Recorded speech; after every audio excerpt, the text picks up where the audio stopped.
자, 우리 역사를 우리가 진보 세력도 있고 보수 세력도 있지만 저는 세월호 사건을 보면서 굉장히 여러 가지 생각을 하게 됐어요. 세월호 사건 다시는 일어나서 안 될 비극적인 사건이지만 저는 세월호가 가라앉는 걸 보면서 대한민국이 왜 가라앉지 않았나를 좀 깨달았습니다. 아까 그 이상한 놈들, 김기춘이, 박근혜, 이명박 이런 사람들이 대한민국을 이끌었으면은 대한민국이 가라앉아도 진작에 가라앉았어야죠. 그런데 기우뚱 하면서도 그때 세월호 때 많이 나왔었던 용어죠. 복원력. 대한민국에 기우뚱 했다가도 다시 일어날 수 있는 힘이 어디 있었는가. 이런 분들한테 있었던 거 아니에요? 이런 지금 아이들 구하러 가야 돼. 길게 통화 못해. 선생님들 어땠어요? 다 아이들 찾으러 갔다가 희생이 된 거죠. 아유, 이 언니는 참 뭐라고 얘기해야 할까요? 언니는 구명조끼 안 입어요. 언니는 안 나가요 했더니 선언은 맨 마지막이야. 너희들 다 구하고 난 나중에 나갈게. 그런데 이 박지영이라는 선언은 뭐 하던 선언이에요?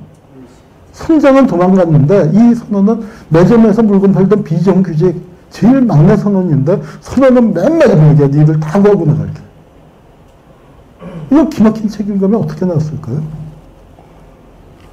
저는 이 통계도 아주 기가 막혀요. 승무원이 제일 많이 살았어.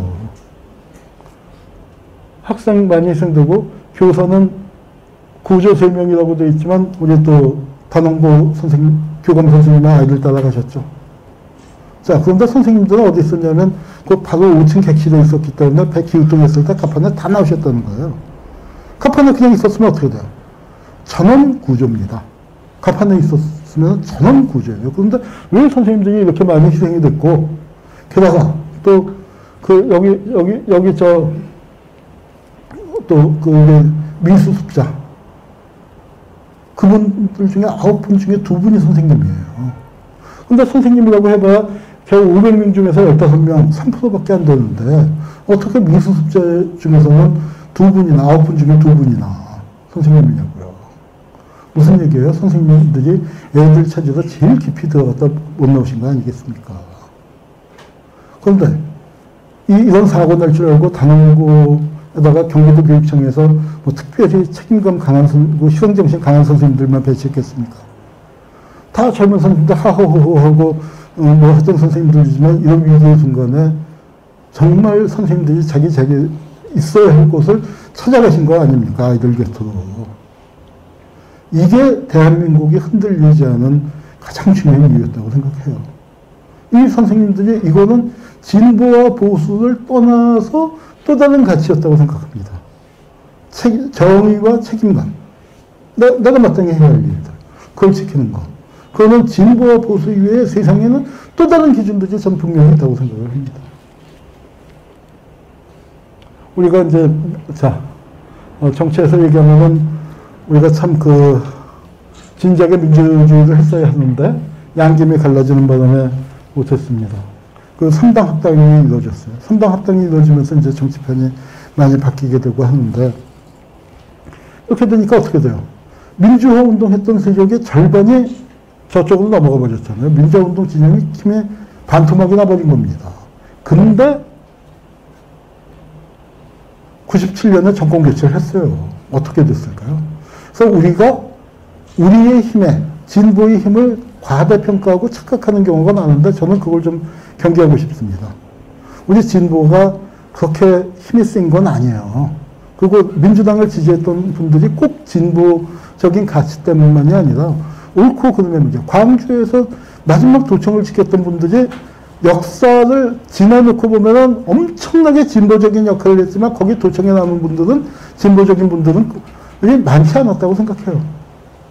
그건 다른 가치에 의해서 움직이는 분들이 많았고 그분들이 돌이켜봤을 때 어마어마하게 역사에서 진보적인 역할을 한 것이고 우리 역사를 진보시킨 것이지 꼭 진보주의자들이 역사를 진보시키고 중요하게 하는 건 아니었다고 생각합니다. 우리 진보주의자들이 자기 힘을 굉장히 과대평가해서 저도 그랬어요. 김대중 대통령을 굉장히 과소평가하고 아무것도 아닌 것 그렇게 했는데 지내놓고 보니까 저는 김대중 대통령을 재평가하게 된 게 노무현 대통령 돌아가시고 난 다음에. 노무현 대통령 돌아가셨을 때 가장 열심히, 가장 치열하게 싸운 분이 김대중 대통령이었습니다. 그때 나이가 거의 90이 다 된 분이, 그때 노무현 대통령 안 돌아가셨었으면 한 3, 4년은 더 사셨을 텐데, 그때 그 분노와 과로로 일찍 하셨죠. 근데, 김대중 대통령이 당선되고 정권 교체를 했는데, 그때 우리가 참 이게 기적이에요. 지금은 너무나 그때 정권 교체된 걸 당연하게 생각하지만, 나라가 망했으니까 정권 교체가 가능했습니다. 나라만 망해서 되는 거 아니에요? DJP 연합을 했습니다. DJP 연합을 했을 때 저도 김대중 대통령 욕을 바가지로 했어요. 대통령편 관자라고. 아무리 대통령이 하고 싶어도 그렇지 어떻게 JP하고 손을 잡냐고. 저도 그랬었습니다. 많은 진보 진영에 속한 많은 사람들이 그렇게 김대중을 욕했죠. 그런데 지금 돌이켜놓고 생각하면 어때요? 김대중이 진보적인 색깔을 분명히 하면서 깨끗한 사람으로 남는 거 하고, 김대중 대통령이 저런 모습이지만 정권을 잡는 거하고 어떤 게 더 역사를 진보시켰겠습니까? 우리가 그 진보 진영의 어떤 정체성 가치, 그걸만 고집을 하는 게 아니라 무엇이 진짜로 역사를 진보하게 하고 무엇이 진짜로 우리 고통받는 민중들의 삶을 개선시키는 데 도움이 되는가라는 좀 유연하고 열린 시각을 갖는 게 필요하다고 생각을 합니다. 그리고 IMF하고 DJP 연합만 했다고 되는 거 아니에요. 이분이 안 계셨으면 대통령 절대로 안 됩니다. 이인재가 나와서 500만 표 갉아먹었어요. 거기다가 김현철 문제, 이해창하도 병역비리 문제. 한 건만 갖고 정권이 바뀌어도 이상할 것 없는 사건들이 5가지, 6가지가 합쳐져서 겨우 38만 표 차이 난 거예요. 그러니까 우리가 진보의 힘이 그렇게 강했던 건 아닙니다. 그런데 대신 노무현 대통령 때는 이런 요인들 없이 단독으로 될 만큼. 전 그게 김대중 대통령의 아주 중요한 업적. 당신은 이렇게 이제 참 억지로 꾸역꾸역 대통령이 됐지만, 노무현 대통령만큼은 그래도 독자적으로, 적어도 마지막 날 단일화가 깨지고 그런 위기 상황 속에서도 될 만큼 그런 게 김대중 대통령의 중요한 업적이었다고 생각합니다. 그러면서 우리 진보 진영이 좀 더 밭이 커지고 넓어지고 이제 그 과정을 겪었죠. 우리 이번 이 기사 기억하시는 분들 많을 겁니다. 민주당만 빼고. 좀 심한 말을 했죠. 그런데 그 다음에 그 민주당의 반응이 또 이걸 고발하는 거는 또 아니었다고 생각해요. 이 임미리 박사관 분은 제가 개인적으로 뭐 친한 건 알지는 못하지만, 이 민족민주열사로 좋은 책을 쓰는 사람입니다. 그러니까 뭐 화가 나니까 좀 심하게 썼지만 민주당이 이런 비판을 또 받을 만큼 여기에 대해서는 좀 자성을 해야 할 필요가 있다고 생각해요. 임미리 박사의 글은 지나쳤다 하더라도 자성할 필요는 있다고 생각을 합니다. 마냥 예뻐서 뽑아준 건 아니잖아요. 마냥 예뻐서 뽑아준 건 아니에요. 그리고 또 하나, 이제 이 과정에서 정의당이, 진보정당이 계속 죽을 썼는데, 우리 사회에서 아직도 지형이 이렇게 바뀌었음에도 불구하고 분단이라는 건 엄혹한 현실로 역사의 진보를 막고 있는 겁니다. 그렇기 때문에 민주당의 역할이 좀 더 중요하다고 생각해요. 좀 이제 많은 사람들이 그런 농담을 하죠. 민주당이 분당돼야 하는 것 아닌가. 그리고 미래통합당도 분당돼야 하는 것 아닌가. 거기에도 보면은 몇 명 나쁘지 않은 친구들이 있어요. 근데 그런 사람들하고 민주당의 우파란 사람들이 모여서 합리적인 보수 정당을 만들고, 우리 민주당에서 좀 더 진보적인 색깔을 갖고 있는 분들하고 정의당이 합쳐서 좀 더 분명한 진보적인 색깔을 해서 그 둘이 좌우의 날개가 되어주는 것이 필요하지 않나. 저는 뭐 개인적으로는 그런 바람을 갖고 있습니다만, 그것도 참 먼 훗날에 이길 것 같아요. 우리는 이것을 이제 좀 기억하자는 말씀을 드리면서 내고 싶습니다. 우리가 가장 절망적인 순간에도 굴하지 않고 일어섰어요. 이게 진짜 진보의 원동력입니다. 여러분, 4.19 직전 상황 한번 생각해 보세요. 조봉암 사형당했어요. 조봉암 선생 돌아가시기 전에 신익희 선생 급한도로 사망했습니다. 그리고 조병옥 선생도 돌아가셨어요. 대통령 후보 3분이 연달아 죽거나 죽임을 당하는 그런 비극적인 상황. 이승만은 무투표 당선이 확정적인 그런 상황에서 어른들 다 넉놓고 있을 때 아이들이 혁명을 일으킨 겁니다. 79년 12.6 사건 직전에는 어땠어요? 제가 그때 대학교 2학년이었는데 유신 반대 기운은 농후했지만 워낙 탄압이 심하다 보니까 주요 대학에서 단 한 건의 데모도 없었습니다. 진짜로요. 79년 1학기에 단 한 건의 데모도 없었어요. 그런데 누가 거기에다 불을 질러버렸어요.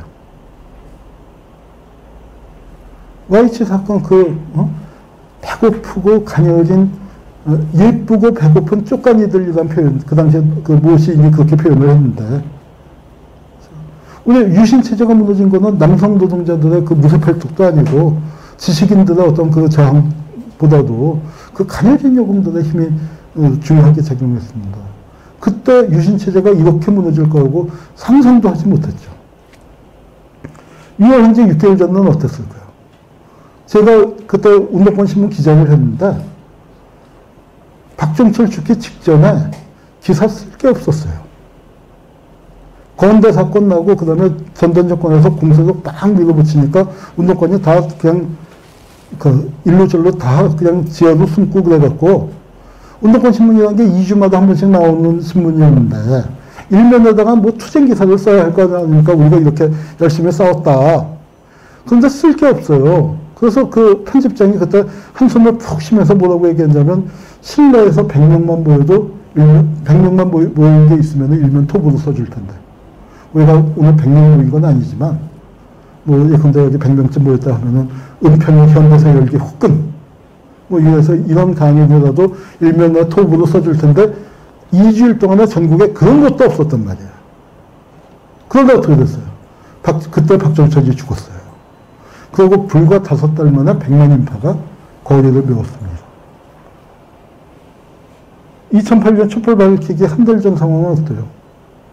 우리가 선거에서 져갖고 아주 씹죽우리하고 있었죠. 이명박이가 당선돼서 기사 좋게 나왔죠. 2016년 촛불 밝히기 6개월 전은 어때요? 그때 어땠습니까?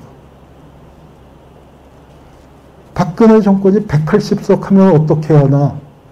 2016년 4월 총선의 일반적인 예상은 그랬죠. 그런데 그걸 뒤엎고 그 힘이 촛불까지 간 겁니다. 자, 우리 역사를, 긴 역사를 한 장으로 줄이면 이렇게 정리가 됩니다. 우리가 여기까지 오는 동안에요. 여기까지 온 것도 참 기적이고 세계에서 가장 빨리 왔다고들 하지만 그 전에 찬스를 너무 많이 놓쳤어요. 이 발만 대면 되는 찬스. 축구에서 노마크 찬스에서 골 못 넣고 공 뺏기면 어떻게 돼요? 역습당에서 한 골 먹고 나면 다리가 후들거려서 못 뛰죠? 그런 연속이었습니다. 해방 직후에 친일 청산에 실패할 거라고 상상이나 했습니까? 6월 항쟁 때 직선제로 패배할 거라고 상상이나 했습니까? 97년 외환위기 때 재벌개혁 못할 거라고 상상이나 했어요? 재벌들이 다 모가지 내놓고 있었죠. IMF가 재벌개혁하라고 그랬죠. 2004년 탄핵 때 개혁 못할 거라고 상상했어요? 우리 대중들은 어떻게 해요? 선출되는 권력을 다 민주개혁 진영에 몰아줬습니다. 민변 출신 대통령에, 민변 출신 국정원장에, 법무장관의 원내대표에 국가보안법 위반으로 감옥 갔던 국회의원이 30-40명이 됐어요. 대통령과 의회를 다 장악을 하고 의회에서는 열린우리당 단독 과반수에 민주노동당 덤으로 10석 갖고 있었는데 아무 개혁을 못했습니다. 어떻게 됐어요? 3년 뒤에 대통령직이 매겼고 5년 뒤에 노무현 대통령 돌아가셨고 7, 8년 지나니까 우리 사회에 헬조선 흑수저란 말 쫙 돈 거 아닙니까? 그나마 그거를 이번에 우리가 생각한 게 2017년도는 세월호의 죽음을 우리가 헛되이 하지 않고 여기까지 왔다고 생각합니다. 세월호에 우리가 빚진 게 참 많죠. 그래서 여기까지 왔는데 이번에 찬스를 또 들어먹으시겠습니까? 들어먹을 뻔 하지 않았나요? 사실 작년 그 하반기에 보면은 조국 장관 사태 때문에 굉장히 위기 상황에 몰렸었죠. 그리고 일본에 그 아베가 치고 들어오고, 근데 그 코로나와 그 다음에 그 이후에 뭐 여러 가지 요인들이 합쳐서 그 우리에게 다시 한번 기회가 왔습니다. 그리고 그 기회에는 또 북한이 이렇게 하면서 새로운 도전도 또 와 있는 상황입니다. 그 상황을 어떻게 우리가 만들어 나가야 할까요? 네, 그리고 팩트풀리스라는 책 혹시 보셨는지 모르겠습니다. 그 빌 게이츠가 뭐 미국 대학 졸업생 장난하게 역시 부자니까 통이 커요. 선배였다는 책인데, 그러니까 세상이 당신의 생각보다 더 나아니요. 그 세상은 사실은 꽤 꾸준히 좋아져 왔습니다. 우리의 감각이 우리가 원하는 방식으로 되지 않았기 때문에 그렇다고 하지만 세상은 진짜 많이 바뀌어 왔거든요. 그 바뀐 것의 의미를 확실하게 짚으면서 어떻게 더 많이 더 빨리 바꿀 것인가. 세상이 그리고 우리가 역사의 진보를 대하는 자세라고 생각해요. 혁명이 일어나기에는 어때요? 현실에 나쁜 게 혁명이 일어날 가능성이 더 큰데 그러면 현실은 나쁠수록 좋은 건가요? 그건 아니잖아요. 우리가 정말로 지금 이제 정의연 사태를 보면서도 여러 가지 착잡한 마음이 들 수가 있는데, 그러니까 정말로 그 피해자들의 입장에 같이 한다는 게 무엇인가? 고통받는 대중의 입장에서 이런 건 무엇인가? 또 우리 진보주의자로서 진보를 꿈꾸는 사람으로서 역사의 진보에 대한 상이 분명히 있죠. 또 그거 없이 어떻게 살아가겠습니까? 그렇지만 그런 상을 가졌다는 것과 현실에서 그것을 어떻게 구현하느냐, 그리고 현실에선 어떻게 진짜 살아 움직이는 그 생물로서의 정치 속에서 그걸 어떻게 구현하느냐는 또 다른 문제라고 생각합니다. 그래서 여러분들께서 민주당원으로서 우리 역사에서 이제 뭐 진보 보수 얘기를 1시간 반에 하려니까 뭐 너무 그냥 정말 그냥 말 달리듯이 쫙 그냥 속도를 냈습니다만, 뭐 하고 싶은 말씀은 많지만 이제 시간이 다 됐기 때문에 여기서 마쳐야 할 것 같고요. 이제 마지막으로 부탁드리면은 제가 하고 있는 일이 뭐냐면은 반헌법 행위자 열전이라고 해서 쉽게 얘기해서 우리 시대의 친일명사전이라고 생각하시면 돼요. 나쁜 놈들이 너무 많습니다. 사실은 그 사람들, 반헌법 행위자 열전에 오른 사람들은요, 살아있는 사람 있으면은 사실은 지금 다 감옥에 있어야 할 사람들이에요. 근데 우리가 감옥에 보내지 못했습니다. 촛불로 압승을 거뒀다고 해도 지금 국회에서 뭐 과거사법 통과된다 한들 뭐 이 사람들을 감옥에 보낼 수 있는 법이 만들어질 가능성은 전무합니다. 보내고 싶어요. 그런데 보낼 힘이 없어요. 그럼 어떻게 해야 할까요? 그냥 놔둘까요? 그래서 시작한 작업입니다. 그들을 현실의 법정에 세우지 못했고 현실의 감옥에 보내지 못했지만 역사의 법정에는 세워야 할 것 아닙니까? 역사의 기록으로는 남겨야 할 것 아닙니까? 그래서 역사의 법정에 세우는 공소장을 작성하는 게 반헌법 행위자 열전이고, 그 작업에 여러분들이 시민편찬위원으로 동참해 주시길 부탁드립니다. 시민편찬위원이 되신 분들께는 제가 쓴 책 중에 한 권씩 사인해서 드리도록 하겠습니다. 네, 제 말씀 그럼 여기서 마치도록 하겠습니다.